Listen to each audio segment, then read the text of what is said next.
जब वो मिले थे तब उन्होंने बोला था कि आप जब किसी चीज़ को रिप्रेजेंट करते हो एंड उसके साथ काफ़ी कहीं लोग जुड़े होते हैं, कि ऐसा नहीं है कि मैं क्रिकेट स्टार्ट किया, मैंने क्रिकेट खेला, मैं जीत गया, सब कुछ हो गया तो वो सब मेरे लिए हुआ। लेकिन जो चीज़ हुई मेरे साथ, उसके साथ कितने लोग आपके साथ लिंक्ड है। जैसे मैं अगर क्रिकेट स्टार्ट करता हूँ तो उसके लिए मेरे मॉम डैड बहन भाई वो काफ़ी मेहनत करते हैं, मतलब कहीं ना कहीं वे पे मदद की होगी कि मुझे देने गए होंगे, लेने गए होंगे, मुझे जब छोड़ने गए होंगे, मेरे लिए कुछ लाए होंगे, मेरा भाई ने कुछ और प्रैक्टिस किया होगा, मुझे बॉल थ्रो किए होंगे। So this the small example. ऐसे ऐसे करके आप जहाँ जैसे जैसे जाते हो, किसी टीम के साथ जाते हो, उसके साथ भी कुछ लोग जुड़े होते हैं। आप जाते हो तो आप तो हो, उसके साथ आपकी एक बैक टीम भी होती है, एक बैकग्राउंड में काफ़ी लोग भी काम करते होते हैं, वो लोग आपको सपोर्ट करते हैं। यस, कैमरा पे आप दिखते हो लेकिन वो बाकी के लोग भी आपकी जर्नी के पार्ट है। तो उन्होंने यही वो चीज़ जो उन्होंने स्पीच दी थी, उन्होंने यही बोला था, जितना भी आप आगे बढ़ो, कुछ भी करो, आपके साथ वाले बंदे को कभी नहीं भूलना चाहिए, उनको सबसे आगे रखना चाहिए।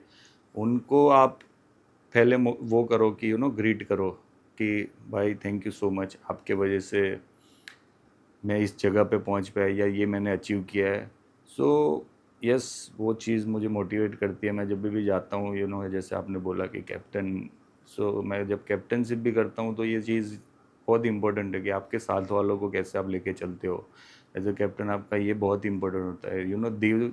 दिन आपका सही गलत ये सब होता रहता है, लेकिन आप उनको साथ में कैसे लेके जा सकते हो, कैसे साथ में ग्रो करेंगे, कैसे साथ में टीम चलाएंगे। सो ये चीज़ मुझे ज़्यादा मोटिवेट करती है। पीएम साहब के लिए वर्ल्ड कप में लास्ट मुलाकात हुई थी हमारी, जो 2024 में हम जीतने के बाद ट्रॉफी लेके फर्स्ट पीएम हाउस में गए थे। एंड एक बात बहुत ही अच्छी लगी मुझे, जो चीज़ फर्स्ट टाइम सबके साथ मिले वो, मतलब फर्स्ट टाइम बाकी किसी और के साथ कैसे जैसे मिले वैसे मेरे साथ तो थर्ड टाइम था। And I don't know, suddenly जब मैंने हैंड शेक किया, उन्होंने गुजराती में बात की, हाय केम छे, मजामा। एंड इट्स सडनली उन्होंने बोला कि बाकी सब टीममेट्स भी थे। एंड अक्सर के साथ तो मैं पहले भी मिल चुका हूँ, मैंने उसको प्राइज़ दिया हुआ है। एंड ये नडियाद से। एंड नडियाद के हमारा टमटम एंड चवाणू मिक्सचर वो सब भी फेमस है। And he still remember and still उन्होंने वो चीज़ मुझे बोली। एंड आई थिंक मैं थोड़ा शॉक हो गया था। एंड कि कब मिले थे, 2015 16 2020, 10 साल। उससे पहले उन्होंने बोला कि तू जब छोटा था, तो मैं 16 साल का था, 2000 अराउंड 12 13 के आसपास, 11 के आसपास होगा। एंड सो 15 साल पहले, 10 साल पहले, स्टिल उन्होंने वो डेट मीन्स पर्टिकुलर डेट नहीं, लेकिन उन्होंने बोला जब तू छोटा था मैंने तेरे को गुजरात में आ, ये प्राइज़ दिया था। And he knows about Nadiad. And Nadiad think he is in Delhi. And Delhi में आई थिंक 15 साल में उन्होंने कितने शहर देखे होंगे, क्या क्या किया होगा। एंड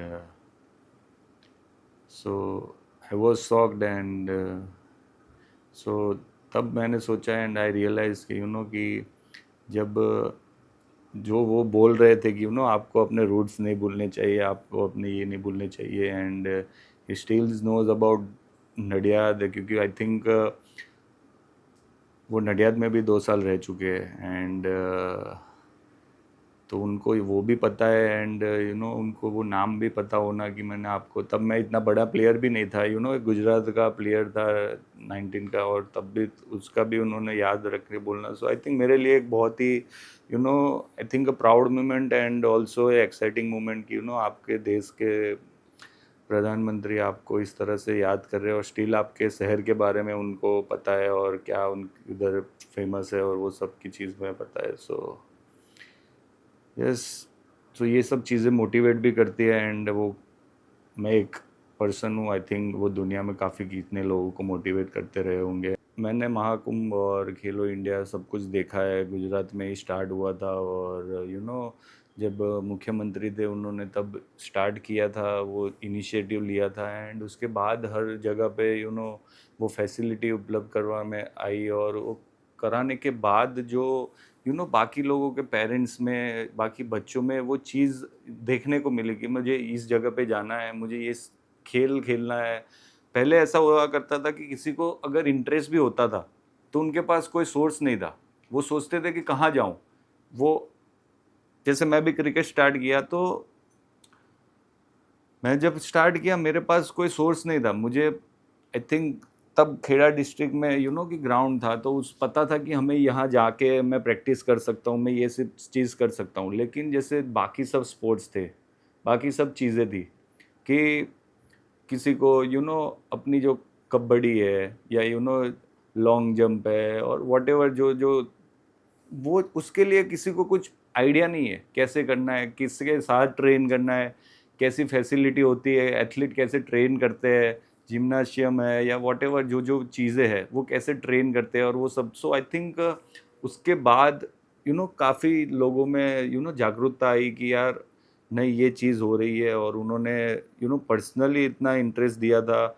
मैंने देखा है काफ़ी जगहों पे पर्सनली वो जाके देखते थे कि क्या कर रहे हैं क्या नहीं कर रहे। एंड या आई थिंक उसके बाद आई थिंक चेंज हो गया। आप अगर आप अभी का देख सकते हो कि जब स्टार्ट हुआ था तब इतना कोई, सबको ऐसा लगता था कि अरे यार ठीक है, स्पोर्ट्स है। लेकिन वो जैसे जैसे बढ़ता गया उसके बाद अभी देश विदेश में भी खेला जा रहा है। और ये अगर आप किसी को भी नाम बोलोगे तो महाकुंभ या खेलो क्रिकेट, वो इतना बड़ा नाम भी हो गया है। तो आप उससे ही आप समझ सकते हो कि उनका विज़न क्या होगा, जो हमें तब तो पता नहीं था लेकिन अब पता चल रहा है कि उनका विज़न और वो जो उन्होंने देखा था वो आज सब एंजॉय भी कर रहे हैं, सब खेल पा रहे हैं। और ये काफ़ी लोगों के घर पे इतनी फैसिलिटी भी मिल रही है उसकी वजह से। सो आई थिंक एक अच्छा इनिशिएटिव था। एंड वो सक्सेस भी रहा। और आई थिंक ऐसे ही कि आपको रास्ता दिखाने की देरी होती है, वो जगह कि आपको कहाँ से क्या कर सकते हो क्या नहीं, और वो उनका विज़न था और वो उन्होंने किया।